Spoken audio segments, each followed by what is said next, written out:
ça, c'est le premier jour de l'occupation. On est entre 500 et 1000. Voilà, donc c'est l'occupation d'un lieu emblématique de la finance, un lieu où se prennent des décisions sans que soit consulté le peuple. C'était une des raisons pour lesquelles Saint-Denis a occupé cet endroit. Alors pourquoi ce terrain? Bon, alors j'avais un petit peu envie de changer de méthodologie et je me suis jeté à l'eau, trouvant le sujet intéressant et je n'ai pas regretté. Bon, ça y est, je ne suis ni sociologue ni ethnologue. Alors c'est un sujet sur lequel on a très peu travaillé, c'est-à-dire que pour l'instant il n'y a pas grand-chose. En revanche, sur place, beaucoup de gens s'intéressent à ce sujet. J'ai trouvé énormément d'étudiants en sociologie, sciences politiques, des documentalistes, etc. Alors, ethnographie participante, donc quelques petites choses que j'ai pu faire, entre autres. Par exemple, en haut à gauche, de transporter la chorbasse et la soupe du soir, faire la vaisselle, participer à des groupes de travail, partager mes propres sujets d'indignation, donc on a parlé beaucoup politique. Donc je suis resté 19 jours, j'ai dormi 2 fois, je suis opposé à 2 charges de CRS, et j'étais plutôt bien accepté. Alors je vous ai préparé un petit historique de l'occupation de la Défense, parce que tout le monde n'est pas au courant de ce qui s'est passé.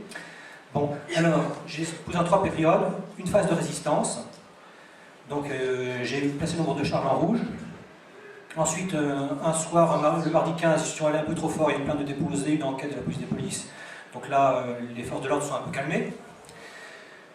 Une phase de désengagement qui a suivi la destruction du dôme. C'est une œuvre artistique que je vous montrerai après. Et disons que ça a découragé certains, et ça s'est conjugué avec une phase de fatigue.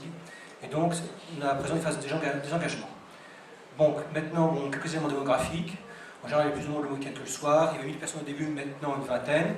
Et à la phase de désengagement, il y avait une cinquantaine de personnes. Alors, quelques photos. Premier jour, arrachage de tentes par les forces de l'ordre. Ils sont allés pas les mains mortes très vite.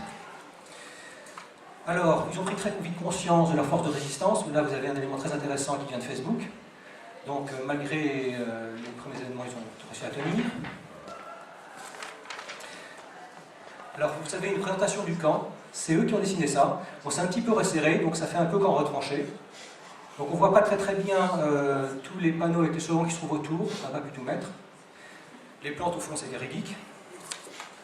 Alors, je vous parlais du dôme. Alors, le dôme, c'est une œuvre artistique qu'ils ont construite, ils ont mis 2 semaines. Donc, vous avez les morceaux ici. Ils ont apporté ça en catimini, ils ont fait diversion pour attirer les policiers dans un coin, ils ont apporté les morceaux. Ils ont constitué un dôme qui faisait 2 mètres de haut et 4 mètres de large. Donc, vous avez une maquette ici justement. Et donc les policiers dans la nuit du 27 ont tout détruit de façon illégale et ça a déprimé énormément les indignés. Voilà. Alors, situation actuelle, le camp est réduit, ce qui permet de s'en sortir la tête haute, mais n'empêche qu'on leur fait quand même pas de misère. Donc il y a un événement important encore qui a lieu demain, donc si vous voulez y aller, n'hésitez pas, c'est pour aller sur droite.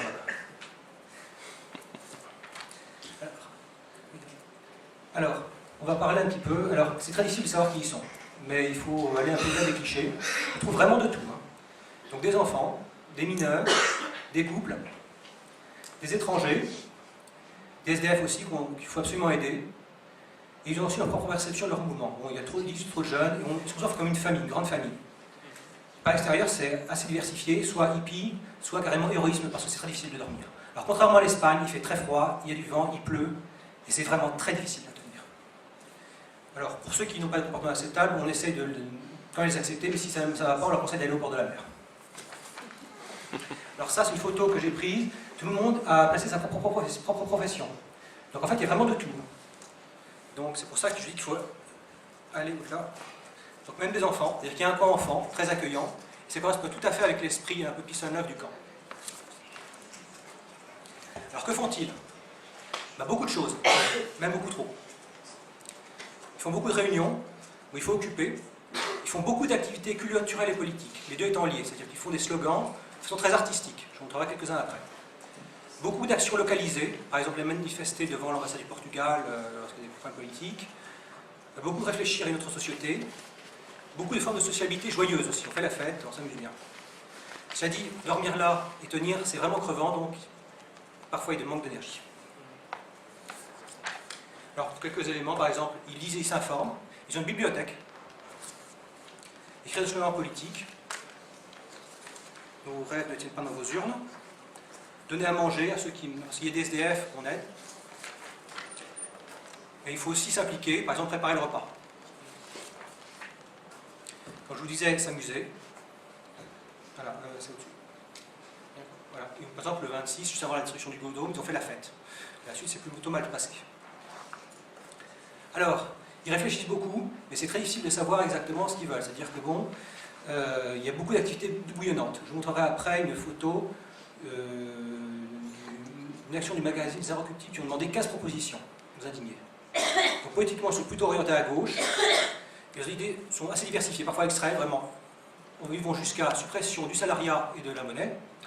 Ou alors, ils réfléchissent à des économistes. Il y a des situations, je vais vous montrer une situation de Stiglitz par la suite. Voilà, par exemple, les 4 temps du capitalisme sont Joseph Stiglitz, par exemple. Qui décrit assez bien ce qui pourrait se passer en ce moment. Il y a beaucoup d'autres slogans, par exemple, l'humain n'est pas une marchandise, liberté, ou alors protestation contre le viol. Vous ne voyez pas très bien ici, mais c'est contre les questions. Alors, certains slogans sont parfois plus violents, par exemple, UMP assassin, Babar président, urne cercueil de vos illusions, miroir. Alors voilà justement l'action des Inrecuptibles qui demande 15 propositions de synthèse qui seraient le fruit de leur intelligence collective.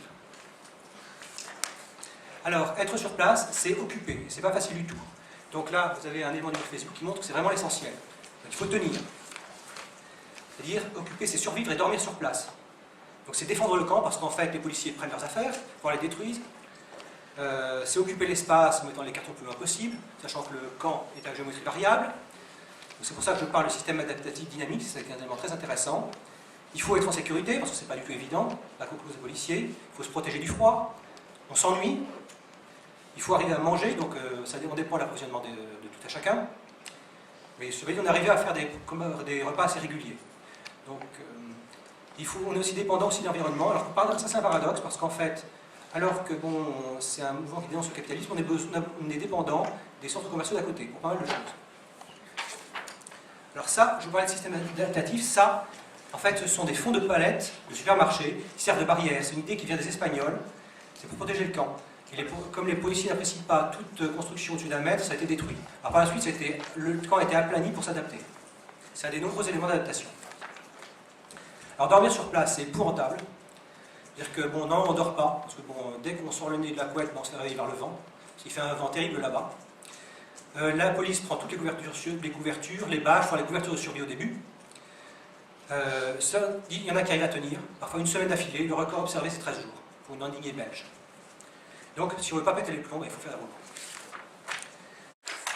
On interpelle les passants pour les faire réfléchir. Donc ça, c'est une musique, une chanson qu'on avait composée. Travail consommé, ferme ta bouche.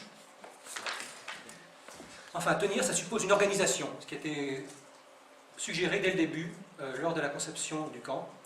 Il faut savoir qu'en général, quand on pense à construction, on ne pense pas forcément organisation. Donc, je vais vous montrer quelques éléments. Donc, il y a plusieurs éléments. Des formes d'organisation très élaborées. Il n'y a pas de leader, mais il y a des formes d'organisation très diversifiées, on s'y perd. Donc, ce qui est le plus important, c'est au-dessus, c'est l'AG qui est souveraine. En dessous, des commissions et des groupes de travail en fonction des besoins. Donc, on fait des réunions de plus de 3 heures dans le froid. C'est très difficile, c'est très difficile de travailler. Alors, on multiplie les interventions pour empêcher qu'il y ait des leaders qui émergent. Heureusement, c'est souvent les mêmes personnes qui monopolisent la parole. Donc, normalement, la décision se prend au consensus, mais ça ne fonctionne pas très bien. On m'a même sollicité par hasard pour participer à un groupe de réflexion pour améliorer le processus. Donc, c'est une réflexion qui est en cours sur ce sujet. Alors, on fonctionne sans demander d'argent. C'est-à-dire qu'en fait, on n'accepte que les dons matériels, par exemple la nourriture, pas d'argent. Et on régule de façon interne tous les comportements déviants, la violence et éventuellement certains excès vis-à-vis de la police. Et elle ne revient pas si les problèmes, elle laisse faire. Exemple, par exemple, une réunion du pôle web, entre 19h et 23h, dans le froid, les pots d'échappement des voitures de police. Les pots d'échappement parce que bon, on allume les moteurs pour pouvoir tenir les policiers au chaud. Organisation des tâches informelles. Donc par exemple ici, organisation par fonction sur le camp, donc en fonction des volontaires. L'organisation globale par processus, en revanche, est beaucoup plus compliquée. Donc là, vous avez différents niveaux. Par exemple, les principes fondamentaux. Ensuite, à droite, l'organisation du mouvement, les étapes du processus. Ensuite, les différentes entités dont j'ai parlé, commission, assemblée générale. Et ensuite, le fonctionnement de la démocratie réelle.